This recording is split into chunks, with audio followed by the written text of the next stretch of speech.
All right. Good morning, good afternoon, or good evening, everyone. I'm extremely honored, humbled, and grateful that Mr. Winter has joined us yet again today for another fantastic lecture presentation. And of course, I believe he's brought some of his associates whom he's referenced quite often, whom I also have tremendous respect for. So without further ado, Mr. Winter, the floor is yours. And thank you so very much for returning today.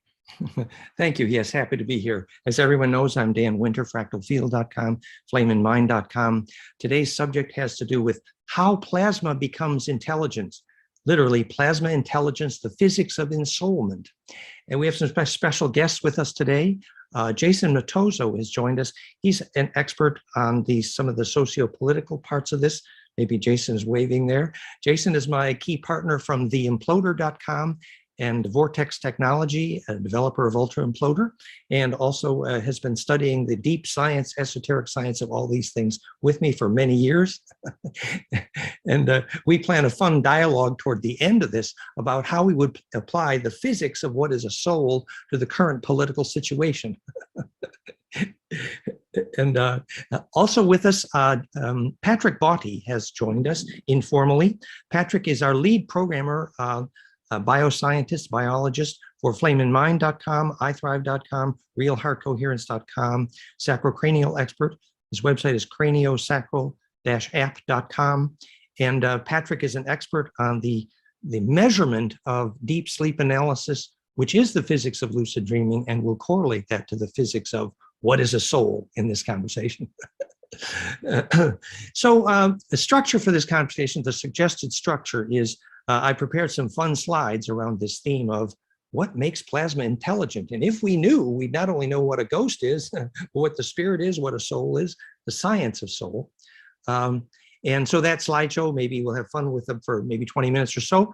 And then I would like to introduce Jason at that point, and we want to apply this to sociopolitics. Like, can we do this collapse process using the science of soul to what is to solving the political problem here?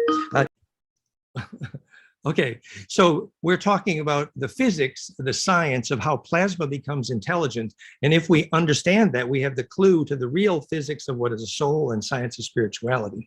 And for that purpose, I prepared a slideshow. The slideshow is in Keynote. It's called Plasma Intelligence. Here it is. There we go. And the intro slide is here. So are you seeing the slide? If you knew how plasma, yes, okay. If you knew how plasma becomes mindful, self-aware, then you would know what ghosts do after death, how tornadoes are steered, and there's the article on that, goldamean.info/Dobson, how plasma heals, theraphi.net, the origin of angels. You would know where you can and cannot go in a lucid dream. You could know why ball lightning usually responds to telepathy. You'd know how your brain's plasma tornado sees without eyes and makes bliss. You would know how intent arises in black hole and wormholes, hint the 9. You'd know the plasma origins of concepts of God and heaven if you knew how plasma becomes mindful. You would know what orbs and elementals and nature spirits are made of.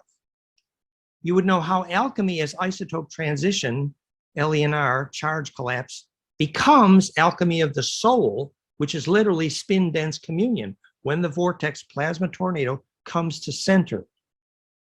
The physics of soul is the theme here. You would know why the implosion fractal conjugate point is the center of gravity of all mindfulness. If you track your center of gravity from your feet to the center of the earth, the center of gravity is the center of a mind for an electrical reason. So if we knew seriously how a plasma toroid, plasma field became mindful, then we would have the answer to lots of important stuff, the physics of spirituality, and therefore, and that's the end of this conversation, possibly the end of religion wars. And we're going to suggest that even the current war in Ukraine is indirectly a religion war, because if we understood the physics of soul, because Putin is telling his people that the West is soulless. And if we had a scientific answer to that question, we might be able to do the psychological collapse process with Putin. So if you go back to the first slide, yes, go ahead. Go ahead, Jason. Go ahead. You know, and we're talking about how plasma becomes mindful. I want to just kind of make it real simple for people. Like, what is plasma? What is your plasma, right? So we're talking about your plasma is your aura, right? And you could say that your plasma, technically, and if you want to talk about the ultimate, the highest level plasma would be highly charged plasma, which you could even say is quantum, right? I don't like to use the word quantum. Dan doesn't like to use that word either, or long range interferometry charged plasma bubble, meaning that your aura, right?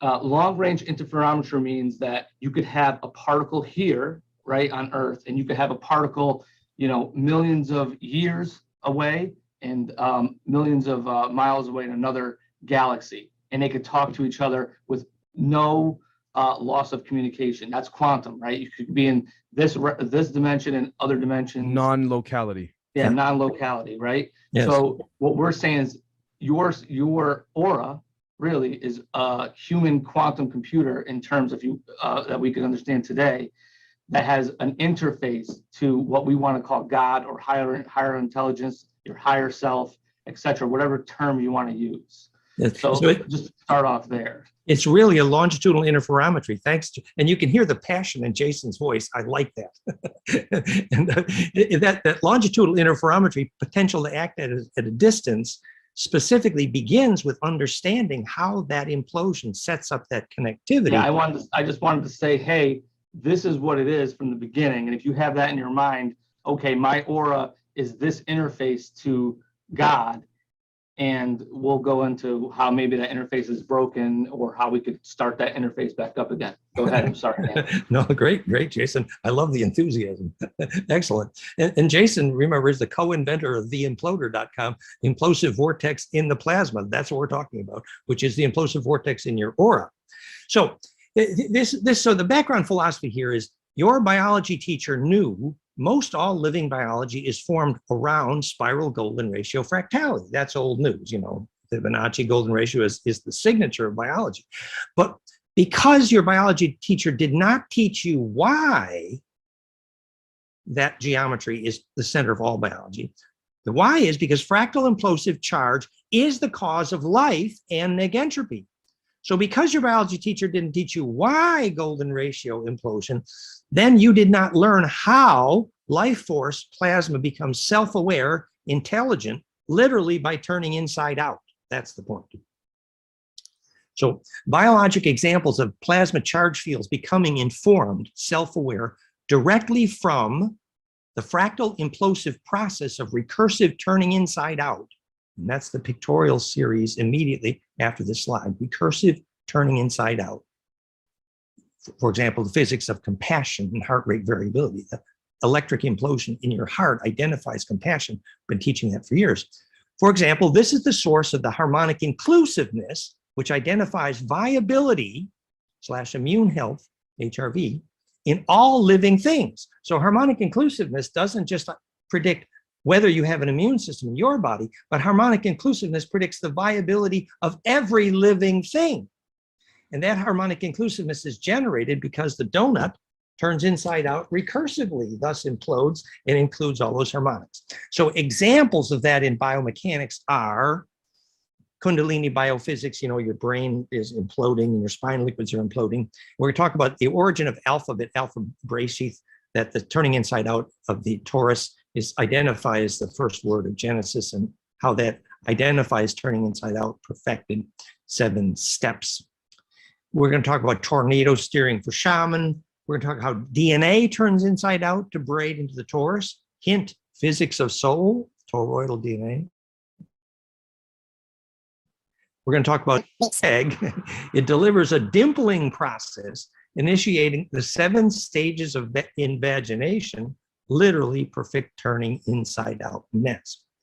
And we're going to talk about recursive turning inside out in the EKG, the physics of compassion, pictures we've used for years. So some of the pictures that are very well known for this, this is from Dirk Meyer, but notice how he says the sequence of steps from a plane to a cylinder to a torus imploding, torus in a torus. So there's a sequence of symmetry operations that initiates recursive turning inside out ness in a plasma donut. And when that goes to implosion, harmonic inclusiveness, then you have the connectivity with the longitudinal interferometry at center, the physics of soul, and the centripetal force, which we call self-aware. Example, when you see the little plasma vortex form inside your head, and the kid says, oh, I can see without my eyes now. And so these are more pictures from Dirk, just you get the idea that recursive turning inside outness is the centerpiece of the idea of becoming self-aware. And once we understand it in toroids, we can understand it in plasma physics, and then we can understand it as the physics of what we call a soul. So this is plasma becoming self-aware in a sequence of turning inside outness. Notice the 7 steps on the bottom. And we're going to talk about why there are 7 steps to recursive turning inside outness. That's the theme. And these are all from Dirk Meyer. So, but you see that these pictures of, for example, tornadoes theories at the Planck scale, in the quantum foam, and then at the level of the weather, topologically, it's the same process. And then this is for the advanced people. If you see the turning inside outness of the torus as the physics of the origin of the fine structure constant, and this is all at goldenmean.info/predictions. And just one quick sentence from the bottom. Like a boy playing with a seashell, I arranged the inductance equation of toroidal coils to the form of the solution of the velocity equation, and got the fine structure constant. So the fine structure constant is actually a map of the completion of turning inside outness. And that's evident actually, and if you derive the golden ratio from non-destructive self-reentry here in blue. So is this how turning inside outness is perfected?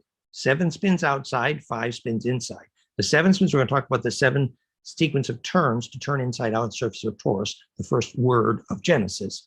And topologically, this is inherently seems related to the fact that 7/5 pi over E equals phi, golden ratio, very close to many digits of accuracy. And that 7/5 is the 7 spins outside, 5 spins inside of the classic Anu slipknot of plasma intelligence symmetry as seen in the heart of the sun, the heart of the human, and the heart of the hydrogen by the psi-perception of quarks clairvoyant, who then predicted what was later discovered in modern chemistry from psi-perception of quarks by Phillips. So this is all about perfection of beauty as perfection of implosion, and the recursive braiding process that leads to implosion. You've all seen. And, so when we do it in water, which Jason and I have been doing at theimploder.com, we're adding spin density, and at the center of spin density, you get that connectivity, that 7-fold flow form, which turns out to be the 7-color donut, which turns out to be the physics of perfected turning inside outness, implosion, etc. And you've seen these slides many times, I'm sure. So this is actually Louis Kaufman having shown that non-destructive self-reentry is actually the equation for golden ratio by definition. And non-destructive self-reentry precisely identifies when plasma turns inside out and adds its own inertia, literally defining self-awareness. And there's, of course, the fractality and the electrification of the heart. These are very old slides. I think there's some animations here. But this is a branching algorithm. And that branching algorithm is actually introducing us not just to the physics of compassion and the origin of the electrification of the heart, but it's actually defining the branching algorithm, perfect fractality, of the longitudinal interferometry, the physics of soul. And that's where that harmonic inclusiveness and heart rate variability, and this is realheartcoherence.com, leading us to the classic slide. Here is when time breaks down, origin of cardiac arrhythmia by Arthur T. Winfrey, map of the geometry of the voltage electrification of the heart. So when your 3-year-old asks you, where does my heartbeat come from? You show them this picture. Then you say, I would turn myself inside out for you, darling. And you would have identified the physics of compassion, which is that non-destructive compression, turning inside outness, recursion perfected. And so that's come on, baby, light my fire. And that is the origin of that centering force, that perfect nesting. And that actually then becomes the physics of grace, because if you move with that quality of grace, the physics of yoga, and then you feel that spark inside your body, the quality of grace is actually literally implosive capacitance. So then this is to what Jason suggested we include here, which is here is the sperm right there hitting the egg. And what it delivers is capacitance. And that charge initiates this right here, invagination, a dimpling process, ident, I5. And that dent is actually, if the capacitance is sufficient delivered by the egg, will then cause that egg to turn inside out in 7 stages of invagination called fertilization, actually. So turning inside out is the first move you ever made. It's quite clear. And if you animate that, and we gave shades of, but here's that donut. But notice that donut, when it's turning inside out, will then decay into 7 smaller donuts at different tilt angles, 1, 2, 3, 4, 5, 6, 7.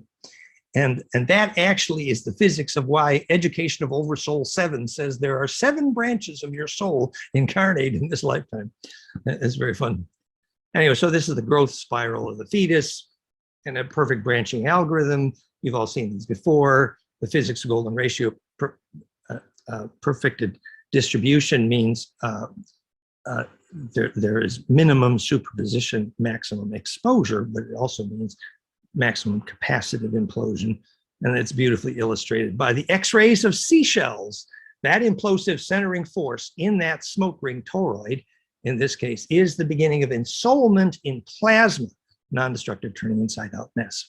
So self-similarity perfected becomes self-awareness perfected. So the ability to turn inside out non-destructively requires self-similarity perfected.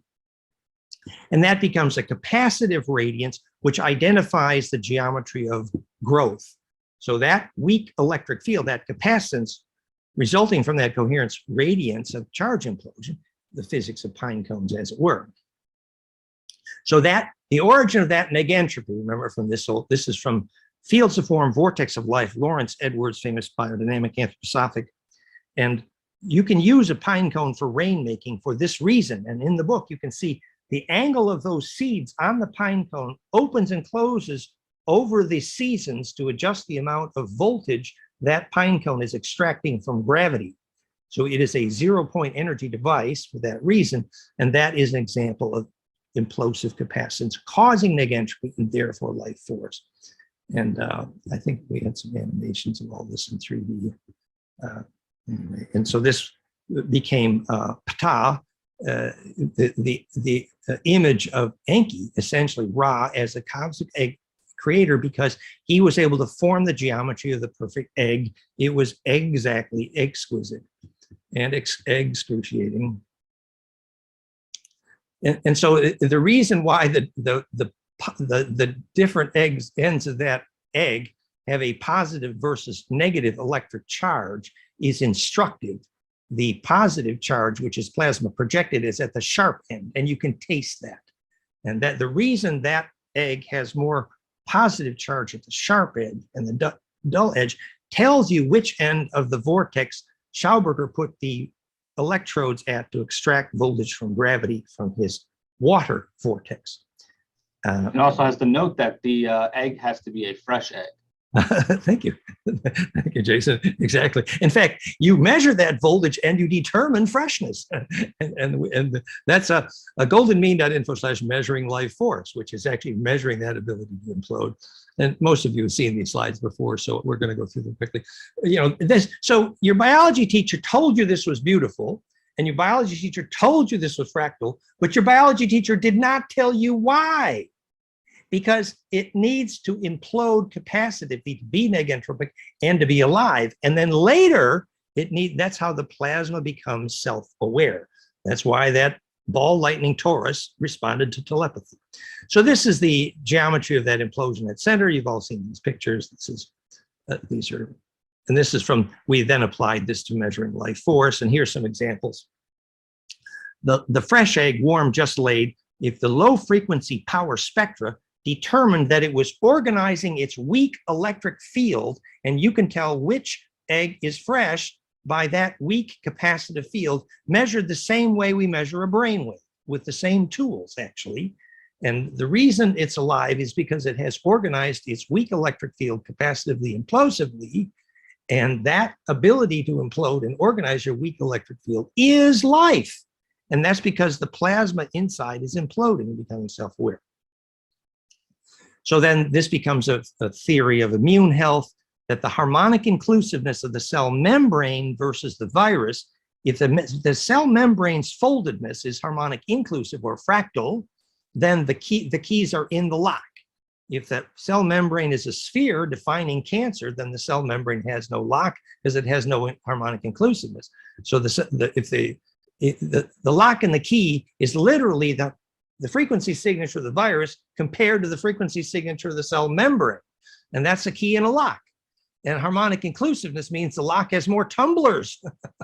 That's why harmonic inclusiveness and heart rate variability and membrane foldedness, structural stability and morphogenesis by Renee Thome, the membrane foldedness defines cellular intelligence. There's Lipton says the brain is in the membrane.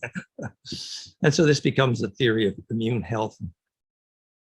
And so applying this to the plasma physics of Kundalini, this is a torus donut in the homunculus of the upper brain. And when that turns inside out, the low frequency phonon triggers that map of an amperage wave traveling around the homunculus, and you feel it in your tailbone, then you feel it. But then you realize, well, it's all in your head because, so what's happening is the magnetic donut is turning inside out, and that implosion becomes the lightning effect of Kundalini. This is more of the key and the lock idea of membrane harmonic inclusiveness determines immune health. And again, the ability of the virus to access the membrane is identical with the geometry of Macha Mandir in India, or Aurobindo, which is actually the cathedral is a virus, literally, and it's screwing itself into the membrane of Earth. And that embeddability is why it's named X-catheter, which is very cathartic because it's the catheter of the blood. And the blood is the magnetic inertia in the membrane, accessible only if you have the key in the lock. So the geometry of the virus, the geometry of the membrane identifies immune health. And that circuit becomes the somatid cycle of morphogenesis of microbe as waveguide from Galileo the microscope, that which actually then became therified. I think we could see the parable that Dan is saying here, that if you have, the cathedral there, if you have let's say a building that's not built correctly on a ley line, that's not built of capacitive charged materials, or that allows capacitive charge to bleed through, correct? Which stainless steel actually might do it, but we can talk about that later. But it's destructive to the land, right? Over time. That's right. The joke is this: the farmer that wants to sue the power company to remove the microwave antenna, all he has to do is use a 10-cent measure to soil compaction, and can prove in court that metal tower has murdered the microbes in the soil compaction, and force the company to remove the metal antenna because he can prove it killed the soil. But the irony, what do you call that? What do you call that in electrical engineering terms? So you have a charge field, and now you have something that's sucking off a bad ground that's sucking it off. Well, the needle effect. So the needle is bleeding charge if it's not in the right spot. So the metal tower causes soil compaction, literally soil death. It's cheaply measurable. So the farmer can prove to the power company that they just murdered his soil. So it looks like a malfunctioning circuit. It's trying to implode, but something is stopping it. So now the parable here is that viruses within the blood and within your body are doing the same thing electrically within your body. Well, and that doesn't mean the physics of acupuncture is evil, but it means you need to know where to put the needles. But I was saying on a very microscopic level, these viruses that are made, as you can see, that they attach, that's what they're doing. They're breaking you up electrically. That's right. Why when you feel sick, you feel like your aura is gone. And And you are literally screwed because they screwed themselves into your membrane. Yes, that is correct, and we could see that with prions. Well, yes, like that. but you didn't let me finish my little joke. It's okay, I don't mind. But no, you go ahead with that.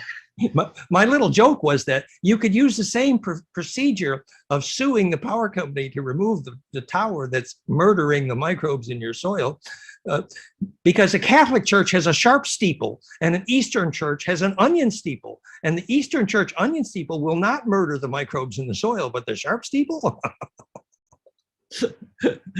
So now we'll come back to that when we get to our discussion of whether Russia has more soul than the West.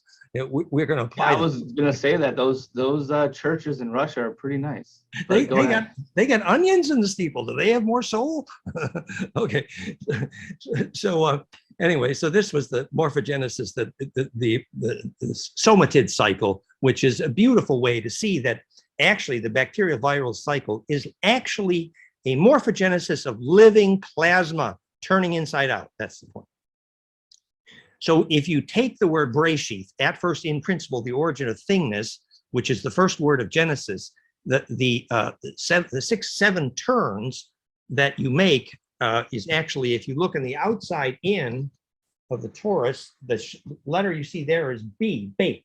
And then you walk 1/7 of the way and again look at center, and the shadow from that point of view is the letter rish. And so you do 7 turns of mind to turn inside out on the surface of a torus. The turns of mind necessary to turn inside out on the surface of torus, brachyth, first word of Genesis, was mistranslated in the beginning. Actually, Faber d'Olivet in Hebraic Tongue Restored did a much better job. At first, in principle, the origin of thingness. So the origin of creation was the ability to turn a torus inside out. And that is a sequence of turns of mind, the shadows of which the sacred Hebrew, et cetera, et cetera. And so and isn't that a 2-dimensional representation of the 3D waveform in the Hebrew alphabet? Exactly, literally. And you've all seen those animations, goldenmean.info/DNA ring. So here we are in Flatland. And we'd like to leap into the next dimension. Shadows on the wall of the cave. So, but the point was that this was a plasma symmetry map to turning inside out, which is how plasma becomes self-aware. And in terms of 3D animation, you see the turning inside out. Let's see if these things are going to play. I send you my Valentine. And there is the perfect heart within hearts. So this implosion effect will help us to think about the physics of recursion in DNA braiding, recursive braiding. Later we'll see the biophysics map of toroidal DNA, literally the plasma field of DNA in a donut imploded by recursion. So this is some of the mathematics I used to do. Now that is if you go up 2 slides there, actually one slide down, right there, just the thought forms from cymatic into, physical matter, you could say. That's when you enact a Hebrew letter and focus on it, you're choosing the angle of the toroid donut in the optical cortex, and you're blowing the smoke ring at that tilt angle, which is the physics of how you make the atomic table, for example, or how you make a golem if you happen to be. Yeah, I mean, you said you've been teaching that for 20 years, right? Yeah. Now, does everyone on this chat know what that actually means? Because, all right. So I don't personally know. When you're looking at the Hebrew alphabet, right? Think of it as it's a 2-dimensional representation of a 3D path, right? Hebrew or Sanskrit. Yeah, exactly. Yeah, Hebrew or Sanskrit. So what Dan is saying here is if you visualize the 3-dimensional waveform or a 3D version of the Hebrew alphabet in your mind, right? In your mind's eye, which will be the visual cortex in the back of your mind, right? And you have to see it in perfect 3D. I mean, close your eyes and you could see it perfectly. And focus. Now, if you could visualize it and say it at the exact same time, theoretically, and this is supposedly what the ancients have done, they could literally speak the word of God and create matter. Well, because all you're doing is causing plasma donuts to nest, embed at accurate angles, which is But the aura of the being who did that, Enki, perhaps, had to have been so implosive to be able to do that, to create matter from his own aura by speaking. That's right. And whether that's still a metaphor of a machine that they created, or whether that was the actual physical being that was a higher intelligence doing it, we don't know. Please Dan forgive me, probably guys. knows, but Please we'll- forgive me, guys, for jumping in. I just wanted to ask, does this have any correlation to any Enochian texts by chance? This Well, is yeah, the Enochian, yeah. Yeah. So Got you. Thank you. the Enochian, Ophanim Enochian was a superset of Hebrew. Hebrew was the index of the symmetry of that spiral on Torus in a tetracube. You take a superset of that in the hypercube, dodec, and then. And Dan, I'm not sure if you're aware of this. There's a new book or phenomenon called the Bach Saga. Oh, I'm yeah. not sure if you've heard of that. Yes, sure. Yeah, so in the Bach Saga, supposedly it was a story that was handed down through one family, right? And they never right. shared it until, Right. but it's interesting to just note that had their somebody on who alphabet is covered that. the Ophanium Enochian alphabet. Yeah, that's right. That and the Bach Saga supposedly is related to Enki indirectly, because Enki was the Nordic Odin. I believe. You guys are speaking Yeah. my language. We just had someone on 2 weeks ago that's big into the Bach saga. Wow. Yeah. Yeah, actually, I wanted to talk to you. I had my friend, we'll talk about it later. Go ahead. That's okay. This is just the graphic then, that if you pronounce those letters accurately, Yod, He, Vahe, the power spectra frequency signature of the plicative audio phoneme, the frequency signature is a picture of the optical letter as drawn for very important reasons. You could speak to that computer and it would hear its own machine code. You see, it was, anyway. So that's called Spectrograms of the Hebrew Alphabet by Carlos Suarez, which I replicated in my first book, Alphabet HARP. I mean, think about it. Modems, how modems used to work. That's right. That's Yeah, right. it would screen bauds or sound wave frequencies, and you would decode those sound wave frequencies to digital. And So so in this actually, case, the geometry of the pressure wave you say from your mouth when you say yod is actually a cone. And the reason for that, or if you say va, it's a cone going the opposite direction. Yod he vahe is opposite light cones, because that is literally the phoneme plasma pressure wave symmetry. The phoneme becomes the electric wave. And so if you get those two opposing cones to collapse perfectly, or phase conjugate, at the perfect collapse point between the two opposing vortex cones, you get phone calls to ancestors and what Jason was talking about, this longitudinal interferometry. And this is why scintillation allowed ancestor phone calls also in John Dee's studies. And this leads to the concept of the phase conjugate mirror and time reversal, which, Jason, we may speak about later in this conversation. So this is all introducing this idea that when there's implosion between opposing cones, that compression implodes accurately to Planck threshold, and at the Planck threshold, the squirt gun emerges in the longitudinal coherent interferometry, and that's DNA radio, basically. That's action at a distance. And that's the 7 spins, 5 spins. And on the right, you see how psi perception of quarks use that Anu to predict ahead of time what subatomic physics was going to discover 3 Anu per unit quark, literally. So the clairvoyants figured that out before subatomic physics did. That's what led Meitner to Sun. And so then this was the physics of compassion. So we want to talk about that harmonic inclusiveness, wave on a wave in a wave, in a wave, embedding or braiding, identifying not just perfect embedding in heart rate variability, and therefore how you measure immune health as heart health, but that fractality predicts viability in everything. So every living thing that's doing non-destructive compression, fractality, harmonic inclusiveness, is creating viability, immune health, and that's an indication that the substructure enabling that is living plasma spinning to a 0 point. And so there's that beautiful animation of the braid within the braid braiding. And we're going to see where that recursion is identified in the DNA literally turning inside out, imploding at the moment of bliss and becoming toroidal, which is, again, the same process that the DNA is actually plasma intelligence. And is the DNA making the plasma intelligent, or is it the other way around? Yeah. And so this is called pelastration, or non-destructive self-reentry in DNA geometry. And here's the paper by Dirk Lawrence And so this becomes actually recursive braiding in DNA. And on the bottom center is a photomicrograph of DNA in a torus, actually. And there are such photomicrographs. And there's 7 sequence of symmetry operations in that turning inside out, which we just saw is called the 7 stages of invagination, famously made famous by in the Steiner literature.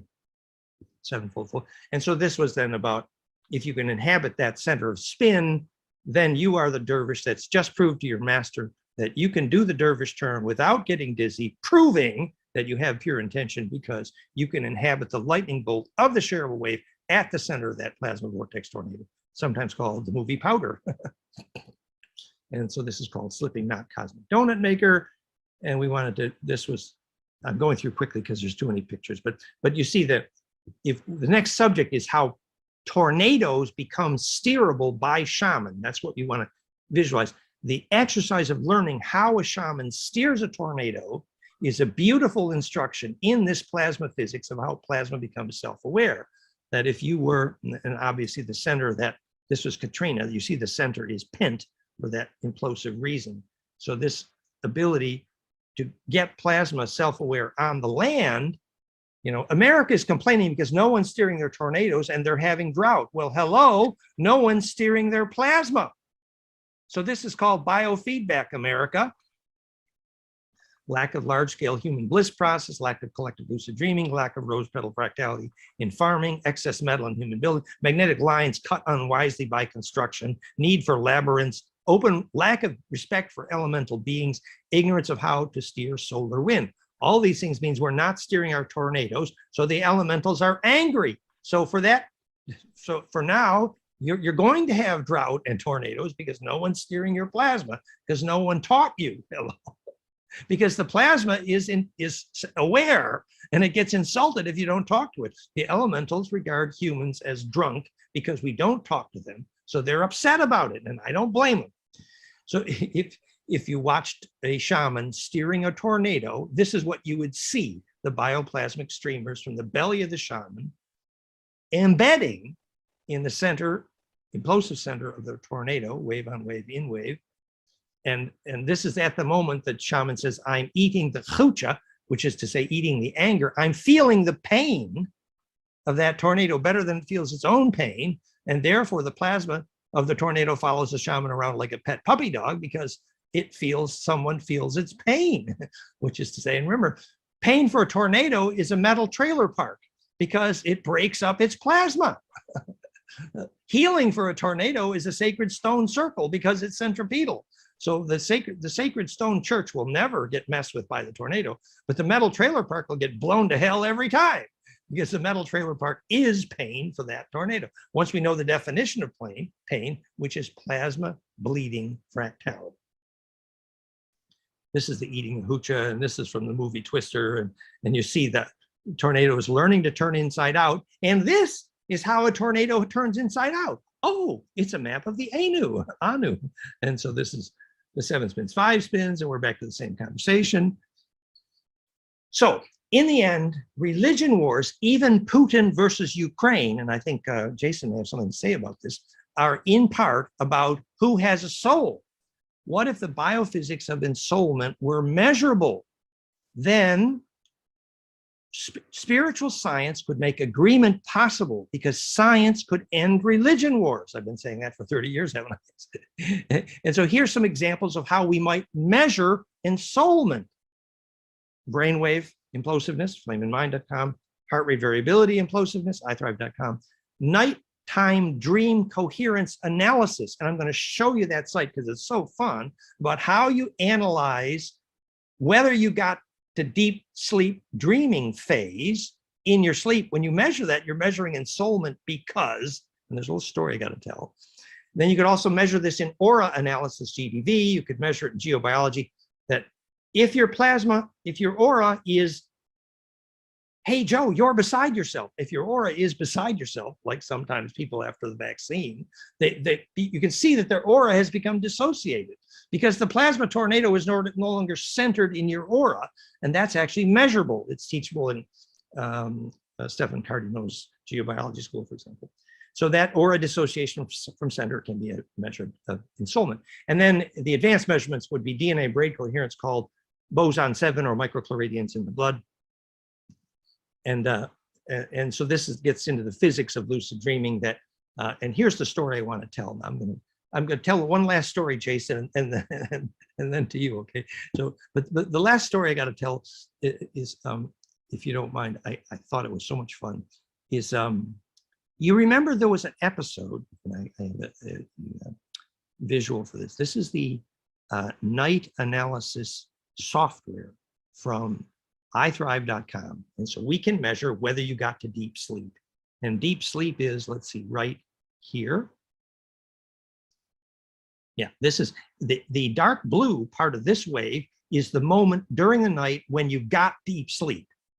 And now in order to make this a Star Trek episode, the ship's counselor, Deanna, realizes one day that everyone on board the ship has just become grouchy and short attention span. And so the whole ship now has a psychology problem. And she figures out the reason the whole ship has a psychology problem is because no one's getting deep REM sleep. And then she figures out it has to do with they went through part of the galaxy where the magnetic geometry was such that you could not lucid dream. Hint, the longitudinal interferometry there wasn't fractal. The Aboriginals know how to find that place. Well, they missed the spot where lucid dreaming was possible because the longitudinal field wasn't there. So everyone on board was not getting lucid dreaming sleep. And therefore everyone was getting grouchy and short attention. Marina, Deanna, the ship's counselor in Star Trek, figured that out. Well, here it is. The reason why access to deep sleep and access to lucid dreaming is a measurement of ensoulment, because that's the array you need to inhabit or else. And that array is actually the magnetic geometry around your starship. I mean, your bed. So if your bed is at a magnetic line cross, what the Aboriginal would call a dreaming line song track, you have a better chance at. And that gives you attention span because it gives you embeddability. And we know, I just showed you the slide where you know the frequency signature which triggers lucid dreaming. We know why, Teraphi.net, because it triggers implosive embeddability and therefore longitudinal plasma projection. Therefore, you can inhabit the array. Therefore, you can lucid dream. So the reason, so science is well aware that if you don't get down there to that deep sleep, you're in trouble. And all we're saying is now we know why, because it's actually VLF to LF ratio in heart rate variability, which identifies when you've gotten to that deep embeddable sleep. And here's a cool, this is a little tidbit you'll enjoy. So Patrick, who programmed this, iThrive, ITHRVE.com, and Patrick might even say something here, I don't think. But here, look, Patrick has put an accelerometer in the bed, your iPhone. So here you're measuring your deep sleep, your HRV ratio on the bottom, and on top, this is your movement during the night. Notice that during the deep sleep, you didn't move, whereas during the shallow sleep, you did move. So you can actually measure whether you got deep sleep with an accelerometer on the surface of your bed. Ain't that cool? So, you know, Deanna didn't have all these tools in Star Trek to actually teach deep sleep and access to lucid dreaming, but access to that deep inner world. And that relates directly to near-death experience, which is the initiation called Jesus or the Templars. It was all about surviving. And that has to do with heart rate evolution. And anyway, so I think I'm sort of finished with my fun little slideshow here. Jason, why don't you, please, what are your thoughts? Was that really, that was a Star Trek episode? Yeah, there was everybody on board was upset and doing terrible. And the other, well, we're not getting our deep sleep. It has to do with the area of the galaxy we're in. Well, the longitudinal array enables embeddability, so it matters where you sleep. Is that what they said in the episode? Well, they didn't quite get all of the physics sorted out, I don't think. Yes. I had to finish the job. No, but that's very okay. That's going to bring me right to what we talked about the other day. They found out, there's a book called The Adam and Eve Story by Chan Thomas, right? And if you guys were watching the what is it called? The Joe Rogan podcast. There was a gentleman on from Bright Insight, this huge YouTube channel. He was on there. He was talking about the Adam and Eve story. But anyway, in that book, they find out that when you send rats or mice or animals up in space, that they turn cannibalistic, right? And they go crazy. You said that, yes. Yeah, and the reason why they found out is lack of magnetic field in space. Right, the magnetic grid. Because there's no magnetic field. So they equate with loss of magnetic field or low magnetic field with loss of empathy, right? Which could be, that's what's happening. Which could be loss of access to Schumann harmonics indirectly. That could be true, but I believe they did say it was the magnetic field of the Earth, which is that the Schumann? Yeah, the low frequency, weak magnetic field is the Schumann harmonics. So in effect, Schumann harmonics are teaching you how to implode. And when you exit the Schumann harmonics, suddenly you become a cannibal because you can't implode. You can't turn inside out. Exactly, but they're just saying a weakening magnet. So what do we see today? I mean, the magnetic field of Earth over the past, 1,000 years has been getting weaker, correct? And in the book, the Chan Thomas book, they're saying that happens every 10,000, 12,000 to 15,000 years, and that's our cycle. Yes. Right. Interesting. That was also the main point of Tutankhamun prophecies by Maurice Cotterell, that the Maya, actually Quetzalcoatl Viracocha, essentially left because the solar flare magnetic periodicities at one point prevented ovulation. And that's actually could this potentially explain the amongst many ancient human cultures the zodiac wheel, because you had to use different times to know when to plant, when to crop, when to right. Well, there's other aspects, but that's part of it. That magnetic alignment is fertility. The other part of that is you had to avoid the moon if you wanted a seed to germinate, and that is a very simple physics. And I believe they also know the cycle of this, what they call a magnetic, Chan Thomas called it a magnetic null zone. Yeah. That we pass into. Right. Yes, and the example of the moon is instructive there. The reason a seed won't grow if the moon became between the sun and the earth is the moon is a hollow metal sphere opposite to dielectric, and therefore inhibits the propagation of the longitudinal coherence from the sun to the seed. For example, yeah, that's amazing. Yeah, right. The moon is literally death to a seed, and that's proven by if you put the copper plate on the roof and a wire to the basement, the seed will grow fine with zero light as long as it's getting a longitudinal wave from the sun. Yep.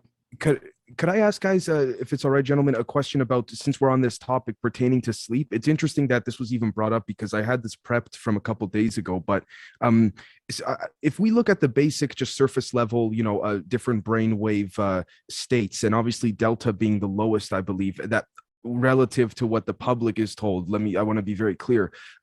What I noticed when looking at these images pertaining to the delta wave, the 0.5 hertz, is that is the closest one could get to, and forgive me if I'm making leaps here, but it's the closest one could get to what you guys are speaking of, and what, for example, Sir Roger Penrose's Emperor's New Mind book of collapsing the wave speaks to. Is it, dare I say, without sounding, conspiratorial, the suppression of this knowledge had to be capped there, because anything below that 0.5 hertz would seem to signify some type of, again, ultra low frequency VLF, ELF wave that could, again, impact us in ways that we're not familiar with? Well, it's very useful to say that consciousness is the collapse of the wave function. That is useful to say. We have new information here as we've identified the exact frequency signature of perfected collapse, golden ratio times Planck, that implosion. Right. That centripetal implosion, that perfect collapse is what, there's no question. And it is also true in brain waves. For example, in my case, lots of theta, low frequency, lower than alpha, a huge amount of theta, and they call it theta healing, and we know why. They call it access to the unconscious. The lower the frequency in your brain wave, the bigger the plasma being you're talking to. It's very simple. So you're right. Yeah. When you get down to the 0.5 hertz, you got a pretty big plasma. And most people will be in deep sleep when they get there, unless they've learned to lucid dream. So that is a very useful way of thinking about it. Yeah, and that long wave, that long range interferometry wave is a long wave, which is a lower wave. I don't mean to jump all over the place, guys. Does this speak to the concept of, or that debate within science and academia? Is gravity a wave or a particle? Well, it's both, but neither. Speaking to the duality and collapsing of the wave. That's a confused question. It's actually a mistaken question. Gravity is gravity is a name for the acceleration experienced. And since now we know that mass is simply charge rotating, so charge acceleration defines gravity.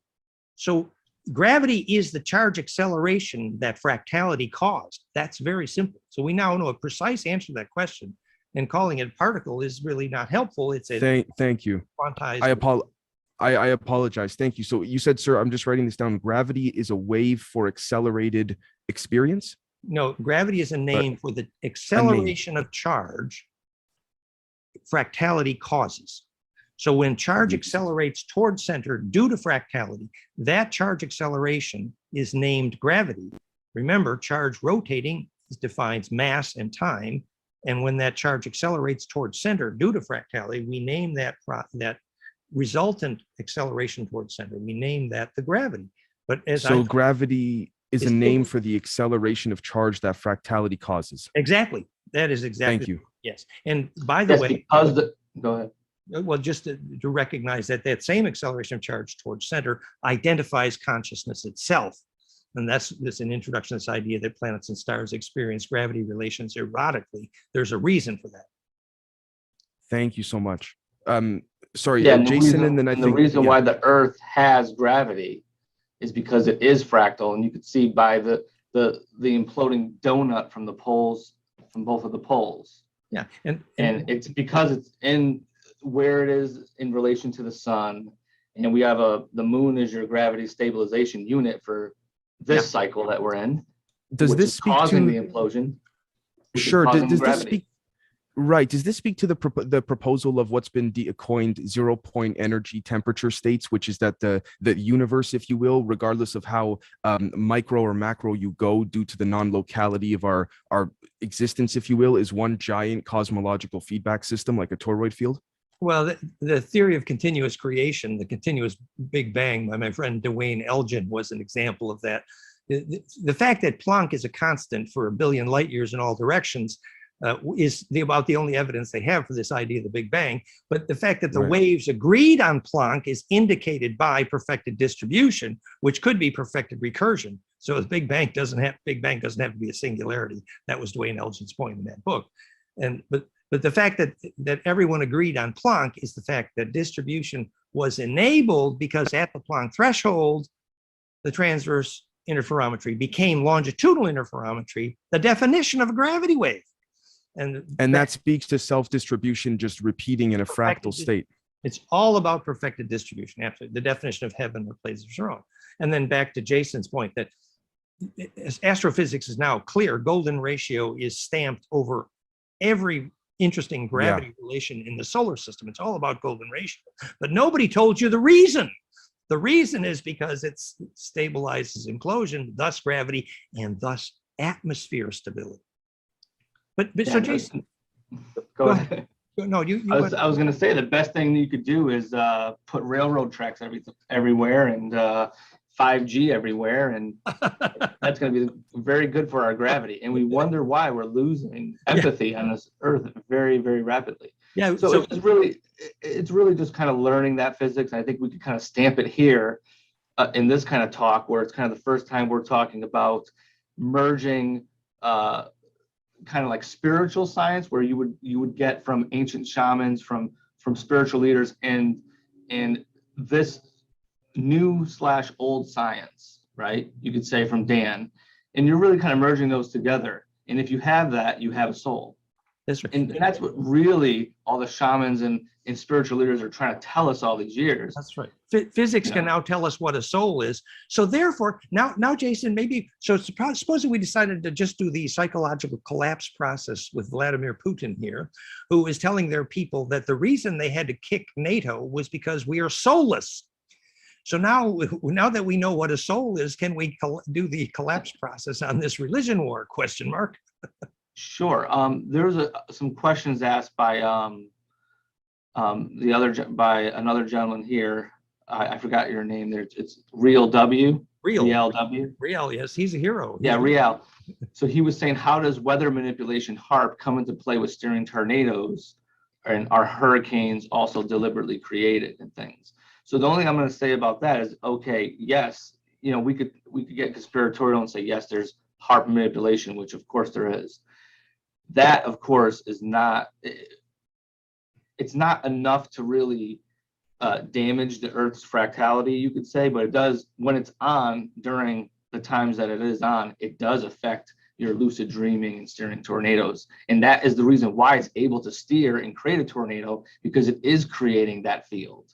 So HARP, you could say, is a tool, it is a real world example of how we steer tornadoes, because they have the technology to steer tornadoes and create them. Really, that's what it comes down to. And that relates to the old story of Nikola Tesla making super high transient quasi-longitudinal high voltage waves around the Colorado Tower, and recognizing that he caused some earthquakes, actually, because remember, Tesla didn't get the frequency signature right for longitudinal interferometry, and he didn't get the nodes correct for pickup of the charge. So that's why he didn't get power distribution without wires. But he also didn't understand that that same longitudinal wave is the physics of gravity waves, and therefore earthquake trigger. So all of these things, once we understand how plasma becomes self-aware and embeds in that longitudinal interferometry, which is DNA radio, which also is the gravity grid, the places where Bruce Cathy measured the decrease in nuclear critical mass, for example, is actually the key. And once we understand more of that physics. But so Jason, we had that fun conversation earlier about, Putin is giving this propaganda to his people. Well, yeah, so supposedly in Russia, they play on their news channels and television shows there that everyone in America kind of tells their children when they're like 5 years old or 4 years old, they don't say you're a boy or a girl. They let the children decide that, right? And he's saying he doesn't want the people to listen to rap music. He doesn't want. He's paying people, Christian families, to have more than 2 children, right, and things like that. So he's opposed to the gay rights and so yeah, he's not gay rights. He's opposed to the transgenderism, like giving children these hormones and things like that at a young age. And if I may jump in, gentlemen, I know that when Oliver Stone interviewed him with the Putin interviews on Showtime, which have conveniently been removed since the war started from Showtime, at least where I live, Mr. Putin had said, pertaining to gays, transgenders, absolutely in full agreement, Jason, with what you said. Also, he believes that Mr. Oliver Stone pushed back a bit, saying, are you trying to ban it outright? And Mr. Putin said, at least on the surface, his surface reason was, I want to wait till they turn 18 or 19 and then they can choose for themselves. But up until then, he believes in the traditional family orientation, as he referred to it as. Right. And the purpose of this conversation is not to make a judgment on very controversial political questions. Right. For example, if you're looking at an electrical engineering side. Right. Exactly. So, for example, also the argument about abortion. We don't even need to take a stand on these issues here. All we're trying to say is we have the tools to answer Putin's criticism of the West once we know the physics of what a soul is. Then we can say, oh, we've measured these children. These children are becoming lucid dreamers. We know how to teach our children to have a bliss process. We know how to create a soul in our children. Once the physics of intelligent plasma is teachable, then the religion war can end, because there can be a consensus process based on science.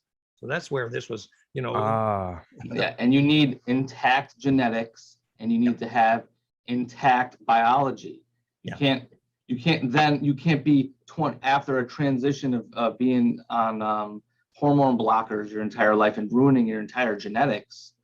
And then 25 say, oh, now I want to, search my DNA and repair myself. I mean, that's where it is. And if you have millions and millions of people who don't implode their DNA on this planet, you have massive loss of gravity on the planet, and you literally have the sun creating a micronova, and that is what you really call the Great Reset. Which means our children are losing their soul en masse because our medical science does not know what a soul is. We're not even saying that genetic engineering is evil. We're just saying you shouldn't be hacking up your DNA until you know what a soul is. Or at least they claim publicly to not know, right? And then they try to hide it from us. Yeah. And yet we now know, it was called boson 7 or microcaridians in the blood, but you're actually measuring the plasma coherence around the blood, which is now we know even the frequency signature, why it predicts whether or not you can lucid dream. We know that if you can lucid dream, you'll take memory through death. So if ever there was definition of ensoulment, it's right there. It's plasma intelligence. Exactly. Go ahead, like Anakin Skywalker, right? That's the analogy. He has microchloridians in his blood, so he had the most, he was able to control the force or had most access to the force. He had the most blood that had implosive recursive DNA, and he was able to have long range interferometry / quantum connection directly to the source, and he's able to control it and create matter or control matter out of nothing, the same way that Enki did, saying Yod-Hey, Bod-Hey, and the same way that waveforms. The same way the United the JED, right? The same way the Navy announced just last week, oh, we suddenly discovered, or not discovered, they announced publicly exactly what you guys have been describing, which is what I believe is not only attributed to your guys' work, but also Tesla's work. How many years ago? What did they announce? I'm paraphrasing here, please don't quote me directly, but the Navy had talked about they can now send electronic signals over long distances wirelessly. If that's not what we're discussing here, I don't know what is. But in conventional physics, they say entanglement produces action at a distance through what they call Einstein-Rosen bridge. Obviously, it's because they don't know that entanglement perfected is what phase conjugation implosion is, and the Einstein-Rosen bridge is a name for the path of longitudinal interferometry, because they don't know that the longitudinal EMF is the gravity wave, right, by Bearden's equations, which is why they think dark matter exists, because they don't know why there's too much gravity, because fractality is what causes gravity. So not knowing why an object falls to the ground is a direct reason why your science teacher couldn't teach your kid how to have a soul. Right. And that's a key point. So Dan says, black hole, too much gravity, right? When you have something so implosive, you create a black hole, correct? And black holes are obvious. See, dark matter was the mistake. Dark matter was just a name for the fact that there's too much gravity. It means nothing else in physics other than as the name for there's more gravity than we can figure out where it came from. Once you realize the universe's masses are arranged in a fractal, you know where the extra gravity is, and the dark matter idea is a mistake. The black hole is a name for the large-scale perfected implosion, and black holes become very self-aware. That's why the climax of Deep Space Nine was, oh, I went into the wormhole and I discovered the wormhole was making all the big decisions. It's because the wormhole itself has intent. And the reason is, for what we're just discussing, because the plasma became recursive on a very large scale. So wow. Stable gravity identifies very stable awareness. And that's why the universe is all arranged around golden ratio and fractality, because that stabilized gravity and awareness. Wow. Like what Dan said, he said, if you can measure fractality on the Earth, you can find where the black holes are. So if you can measure, the star mother on the Earth, on the node points of the star mother, if you could find that place on the Earth, you will find that black hole node point.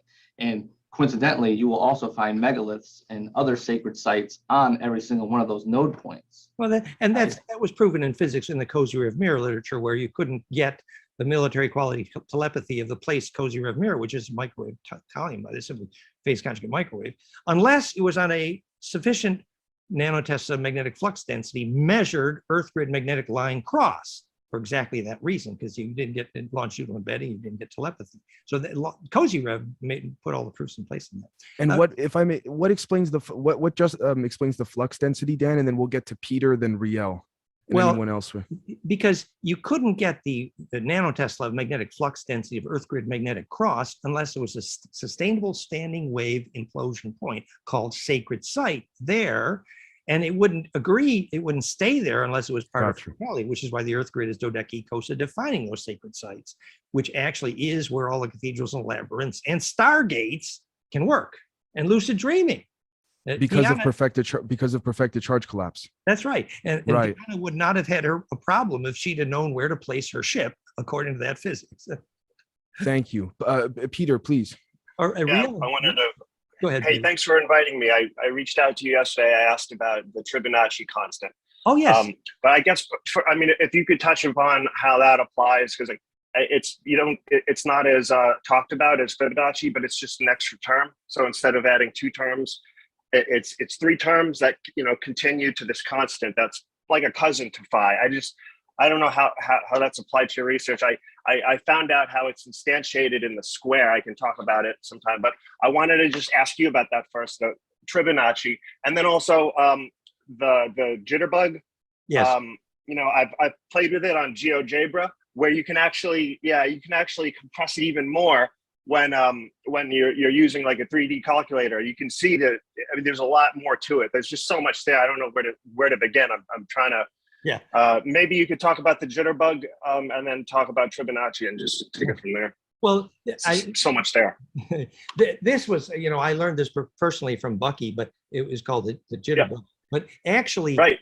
It is a model, a useful, accurate model from cube octa, ecosa, dodeca, octa, tetra. Yes. It is an accurate, useful model of non-destructive charge collapse. And even Nassim got that right. He called it a model of superconductivity for that reason. And Tom Sawyer even used this to model superconductivity 30 years ago at our conference in Buffalo. So now, go ahead.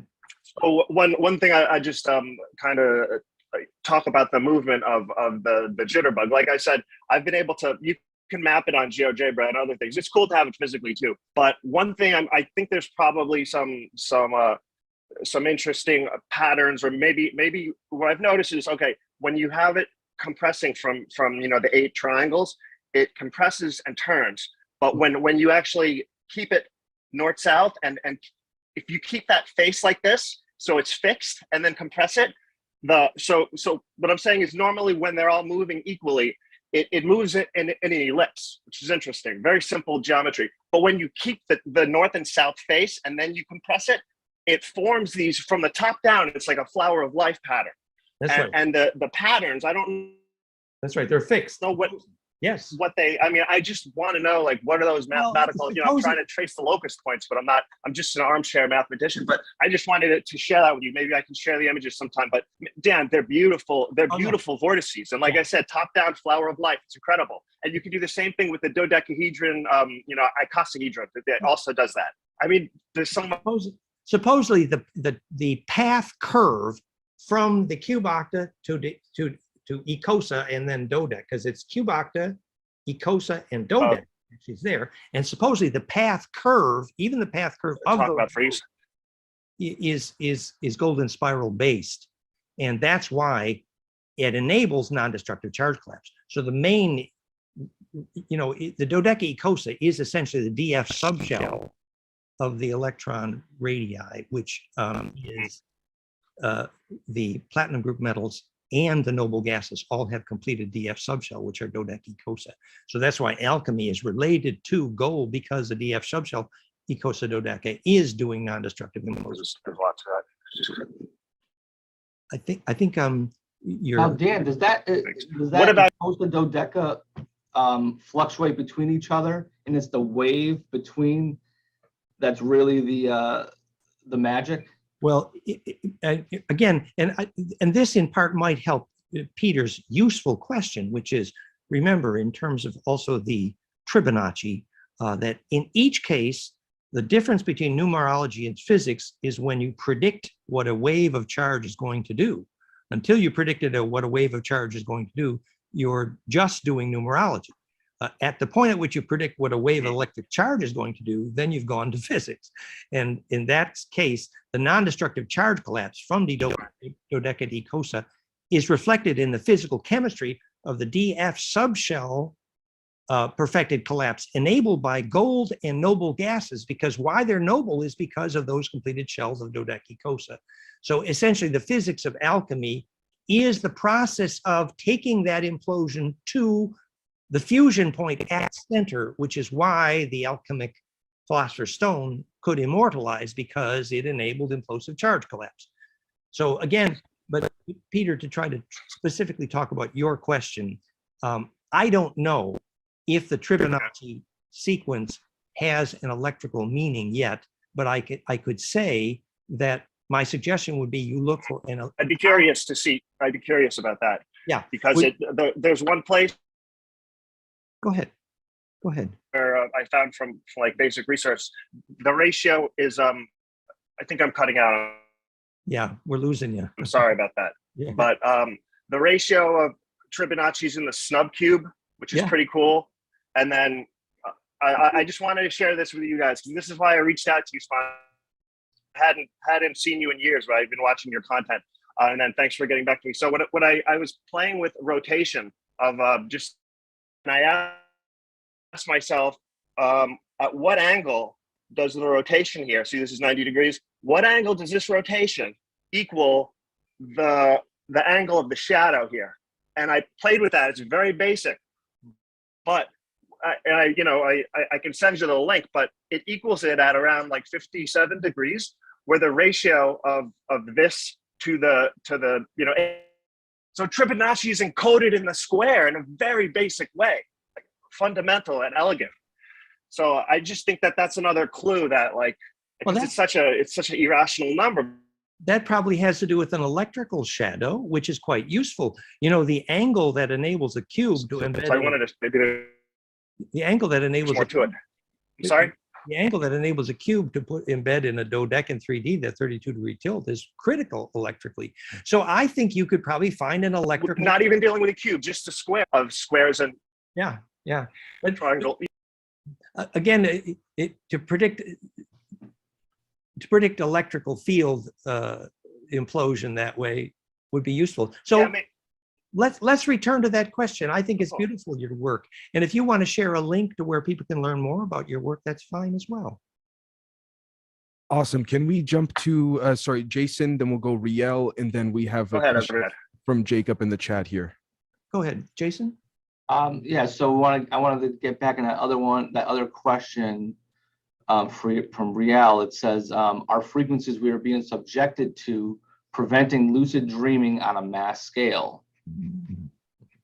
The new literature, I think it was 30 and 45 to 48 hertz were trigger frequencies for lucid dreaming. We now know the golden ratio infrasound of Teraphi, which is the bliss infrasound of flame and sound, flame and mind, are lucid dreaming triggers in Teraphi, which is replicably lucid. So lucid dreaming clearly is triggered by implosive harmonics, implosive to Planck. That's proven. So if you don't implode, you don't lucid dream. It's very simple. And most of the frequencies we're being exposed to prevent implosion. Absolutely. All the Wi-Fi and Bluetooth and this crap that we're surrounded with. So absolutely, that would inhibit lucid dreaming for sure. Yeah, and that's why forest bathing is huge, and everyone is doing things like that. So, or Luke Skywalker moved to deep nature. Yeah, that's the only way he learned to raise the Jed. Use the force. Raise the Jed. May the force be with you, Luke. Yeah. Riel, did you want to jump in about did you want me to put up the Russian church pictures while you're asking? Yeah, that would be awesome. Thank you. Sure. Because I wanted us to maybe look at the visuals of the onion Russian church versus the pointy Western Catholic church. I just sent these images to Dave. And is this what you're referring to when we talk about the ensoulment, lack of soul? It's related. It's cultural, There would be points at which a sharp needle on the land could be constructive if the charge projected by that needle was embedding in some kind of longitudinal array. But if not, then the land is simply bleeding charge and it's going to kill the microorganisms. So the onion church is more likely to contribute to fractality than the sharp steeple church, absolutely. And by the way, the gold there is quite useful for implosive capacitance. So in a superficial way, we could say probably most Eastern churches have a bit more soul. Or the builders had a bit more understanding of the soul or fractal geometry. Essentially, the question is a large and coherent plasma intelligence building or bleeding? Not to jump all over the place, but that I find it quite peculiar that, again, the alleged state of Tartaria is where Russia currently is, allegedly. Yeah, that I was thinking about the Tartaria thing too. You could say I'm trying to think of what my thought process was on that to introduce it. But yeah, you could say that, you know, I don't like to use Tartaria because if you understand history, you understand that a lot of that stuff is not. I got you. It's like saying Gnosticism. It's overly vague. Yeah, basically, if you believe in Tartaria, you're removing all of the Templars and things. You know what I mean? Like the builders are non-existent. The Masons haven't done anything. They didn't build the churches. The Templars never built the churches. It was this strange Tartarian group, and you're totally taking that history right out of the equation. I was right. Now, to be fair, just to clarify, I was speaking more to the sudden alleged disappearance of Tartaria, assuming I'm not mudding up my facts here. We could say that there was a people in the 1800s had a very, very high culture at a time, and they knew how to build these things. And because of, you know, there was World War I, a lot of those people and the builders are gone, and they weren't able to rebuild, right? Right. And that's really, I mean, we're as we're losing magnetism, we're also losing empathy, and that also is losing our culture on top of it. So you're pulling away from things. Right, pulling away from source negentropically. Yeah. So we're forgetting how to build these things. We're moving away. So you could say around when was the Carrington event? That was 1860. Something like that. During the Carrington event, there was a solar flare, which you could say that was almost in direct correspondence when we started putting up telegraph wires everywhere. Which broke the fractality, and so the whole question of the Grail bloodline and the Ashoka Ashkenaz bloodline and all the stories with the Jesus bloodline actually is about, is there enough implosive fractality in the blood to make a lucid dreaming child? That's really what it's about. And so we don't need to argue about the religion of that or even the history of that. We can measure whether our blood is making lucid dreaming possible. Right. Jacob has a question, if that's all right. And so does Riel. Oh, sure. Okay, we'll go just, if it's all right, we yell just because Jacob hasn't. Thank you. Jacob asks, can you explain how seeds can yield more growth with the whole vortex concept? Well, right at the top of Teraphi.net. In fact, one of the biggest agricultural universities in Germany just ordered a Teraphi to make seeds grow because it's so clear. Actually, stone circles, you know, when they proved that in the center of most of the great dolmen was not a place for burial or a place to store food. No, the primary use for most of the ancient sacred stone circles was to charge seeds to make them germinate electrically. I will raise a Shaman to the Lord. So we know why implosive plasma, hint Teraphi.net, for example, makes seeds germinate. I mean, we're talking 200 to 500% growth effect sometimes on hemp, because the seed's first move you ever make is, does it really suck? If it can suck in the first nutrient, then it germinates. So if you zap the seed with implosive plasma, obviously, that's raising a Shaman to the Lord. What are we looking at? Go ahead. This is, I believe, Mr. Peter Chema sharing his screen with us here. I'm trying to share my screen. I was telling you about the, hold on. So that's one of them. Jesus, see it. Oh, that's beautiful. That's beautiful. Very nice. I sent you guys links. So top down, it looks like what do you call it? I mean, look at that. That's a perfect icosahedral shape. And when you compress it, just look at a few of them. Look from the top down. It's gorgeous. Yeah. So it's a tetraform icosa. That's very nice. That's look at this one. Jesus, so cool. So to be clear, these lines here are basically like the trajectory of those points. Nice. Normally, when they all compress equally, they rotate, and like I said, it's a basic ellipse. Yes. It's a basic ellipse, which is like they say that's like the trajectory of orbit. But then when you fix the top and the bottom, it does this amazing. I just might as well scroll through them while you peruse it. But it's gorgeous. Happy to share with you guys because I love this stuff. It's like a rotating torus. No, that your graphics are great. Oh my God. So did you put a web link in there for us? This is GeoGebra. It's a free. Yeah, I sent you the link so you can look through these. And then actually, as you, I think I sent you the GeoJabra, but you can actually play with the file and move it yourself. It's pretty powerful. Oh, that's wonderful. But these screenshots speak for themselves too. It's gorgeous. Look at that one. Yeah, that's the tetra. vector. That's a tetra rotating, becoming a jitterbug. Well, that's the cube. So that's the cube octahedron. So it opens up. That's its maximum. Then you do it at the golden ratio. You got the icosahedron.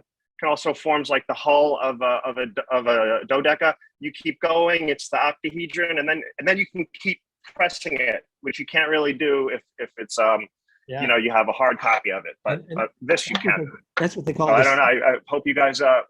There's so much more to this mathematically. I just don't know. But look at that. That's gorgeous, really lovely. And you know what they call this, right. the seed of life and the mechanism of superconductivity. Really great work. So let's be sure your link is shared with this film. That's yeah. cool. Make sure you guys have this. Yeah. I'm just gonna keep scroll. Look at that. That's icosahedron. This is geojabra.org. You can do this. And I'll just look at that one. Spell that website again. Well, geojabra.org. GeoGebra.org. That's the 3D calculator, and I think I linked my file. Okay. So you can reach out to me afterwards. Like algebra with a geo. Got it. That's wonderful. GeoJabra. Yeah, look at this one. That one. Oh, that's super beautiful. Thank you so much. But I think we need to thank you. Go back to our questions. Go ahead. Yeah, we'll circle back. No, yeah, we can. I don't know. Let me. Riel has a few, and then we'll probably wrap it up if that's all right. Guys. That was gorgeous. Thank you so much. Thank you. Gorgeous. I'll send you the links to make sure you got them. You're wonderful. Go ahead, Riel. Thanks. Yeah, so I did post the questions in the chat just because I didn't know if we would have time, because they're kind of all over the place, but also relevant to a lot of the slides that Mr. Winter has shared with us. The first one is actually about the moon and the origins of the moon having related to the word menses, which I'm connecting to like menstrual cycles and wondering if the moon has any directly links on, the cycles that women go through. And as we say, the moon's an artificial metal shell. How is that affecting us? Well, actually, I think that's a very useful question. I think it may be that Maurice Cottrell did some of the best work on that in Tutankhamun Prophecies, basically showing that access to the solar wind determines fertility, ovulation in general, and that if you didn't get access to the solar wind in the right geometry, you absolutely will not get ovulation. And what the moon is doing is simple. When the moon gets in the way, you get none of the solar longitudinal. Very simple. So yes, it has everything to do with menses. I mean, when we did our bliss process in the Gurdjieff sacred gymnastic, the women started, not only did they ovulate together, but the rate of ovulation doubled. So obviously bliss mechanic is climax form of ovulation trigger. Anyway, your second question. Yeah, the second question is about from your slide number 81 about the whirling dervishes. What is the connection between UFOs and the whirling dervishes from the Sufi mystics? Because I think there's even a point on that slide that said that they look exactly like a UFO. So it's like, why are the UFO saucers the shape that they are? Well, I mean, the simplest answer is to understand how a mercury vortex makes gravity. By the way, it's a red iron powder doped mercury, so it has fluid inertia and magnetic inertia. But when that inertial path down the vortex becomes implosive, just like Schauberger, it spits out a longitudinal wave at the center, making it an electric generator and a gravity maker. So to understand how a mercury vortex makes gravity, it's the same question the Sufi dervish is asking himself when he says, can I do this spin in front of my master without getting dizzy? It will prove I have pure intention because I have made gravity with my attention. That's really interesting. So then does that, that almost is like just another way of explaining that they have these inertia dampeners with it that create a field around the UFO that the idea is if the centripetal inertia, the implosive plasma, is implosive enough, then you carry your own inertial frame with you, so you can make a right turn at 1,000 miles an hour for sure. But the beginning of that is to understand how that vortex made gravity by imploding the transverse into the longitudinal at center, named a gravity wave. And that implosion, spitting out that longitudinal at the Planck threshold implosive center, is actually a gravity maker. And that is directly related to how your attention must work in the dervish spin if you were to make your own gravity and not get dizzy, proving your attention is a shareable wave, literally electrically pure attention. Number 3 question. Okay, thanks. And so, yeah, if anybody else has any questions, please. I don't want to hog the rest of the time that we have. So anybody raise their hand or post in the chat here. Number 3. But thanks. So about the magnetic weakness of the Earth and how it affects compassion. So we're losing magnetism. Is that connected to the magnetic poles flipping? Is that like, are we about to experience something like that? Or recently just did? The magnetic poles regularly flip, and it's like a breathing operation. But it's very true that the density of the Schumann harmonics are directly related to the evolution of compassion. Hey, look, kids raised in the country, barefoot in the mud, have more compassion than kids raised in the city because they're centripetal. They have access to ground. Read the book Earthing. So access to the Schumann harmonics is access to magnetic implosion, which is access to compassion, which is literally access to empathy because it allows you to feel inside out, I am the you inside of me. And so, yes, magnetic harmonics related to a perfected Schumann cascade, which would be golden ratio times Planck, would be access to implosive compression and grounding in the book Earthing. So major magnetic weaknesses in Earth will affect the evolution of compassion accurately. The major issue right now is simple. People living in big cities are disconnected from Schumann harmonics, and therefore the very possibility of empathy, compassion, and bliss by definition. Amazing. Okay. And ignore the 4th question because I'm going to go back, try to come full circle with Russia and Ukraine and Putin. Have you been keeping up with Michael Sala's work in the Farsight Institute and their remote viewing into the mind of Putin and how that's been affecting everything? Okay, well, now I get to put my 2 cents in. So, please. Okay.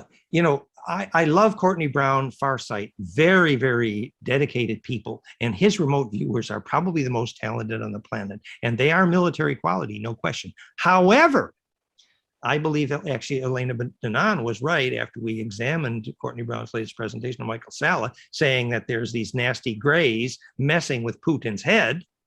Elena, I think, says correctly, the advanced, even the medium extraterrestrials, certainly the Federation, Andromeda, and Arcturians, have for a very long time had shields to inhibit lucid remote viewers. It's well known. And so all of the advanced cultures know when, I mean, there are even alarms for remote viewers at Area 51. It's well known. We now know that's a longitudinal node. So Courtney Brown was, you know, the key point of Courtney Brown's presentation is when the lady, I think her name's Princess, she says, oh, well, this gray who was messing with Putin's mind says, maybe I'm just messing with your mind. When she asked the gray messing with Putin's mind, what are you doing there? He says, well, really, I'm just messing with your head, not his. I mean, there was a clue there. So unfortunately, I think Elena may be correct that there was some. I fired up the GeoJabra here to show you. Just while you're talking, I mean, it's can you see this? Yeah, well, it's great. Okay. Oh, that is gorgeous, but we need to finish our conversation here, but thank you. Okay, there it is. Anyway, it's so good. I think we need to do a whole event with you because it's so great. But Riel, have we finished your question there? So Elena Danan, whom I've been making videos with for some time on the physics of I'm updated. I've watched all of those documentaries with Elena. They're amazing. And she is very clear. She thinks Courtney Brown, sadly, is a bit confused and doesn't understand the higher dynamics of remote viewing, which depend upon plasma shielding of plasma intelligence. Obviously, if you have your own cocoon. So, you know, it's true the grays have messed with many humans and do you know, they mess with your thoughts, no question. And the Nebu, they're the bad guys for sure. But Courtney Brown doesn't have the whole picture according to Elena. Yeah, I totally agree, especially because at the beginning there, he's explaining how resistant all of the remote viewers were. Like they believe that the ET aspect of all of this is discrediting to their work of remote viewing and are so reluctant to incorporate that all. And now they say, well, every time we remote view, we see non-human intelligence, the grays, whatever beings there are. So yeah, I see what you, okay, that's really interesting. Thank you. Yeah, that's, my questions are answered. Okay, thank you. Is there any, and you know, what we're saying here is that, you know, these leaders like Putin, although they're probably profoundly confused, and the horror of that war shocks me as much as anyone. All I'm saying is we might have tools to do the psychological collapse process to end Right. religion wars, including this one, because fundamentally, if Putin's excuse to his people is that the West is soulless, if we know what the physics of soul is, then we can do the psychological collapse of this religion war.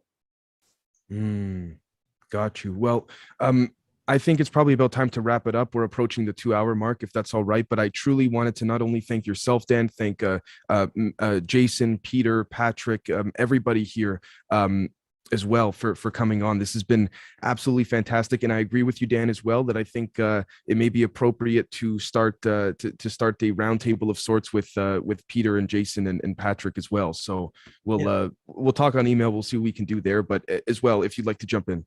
To be continued. Thank you. And Jason has done a huge amount of research on the future vision capabilities of the various political parties, evidencing that they actually were using phase conjugate mirrors to see the future and predict the future. And there's a whole complicated politics based on that, including the messy Q story. So to be continued next time. Thank you so much, everyone, and we'll catch you all next time. Cheers. Blessings. Thank you. Thanks. Follow your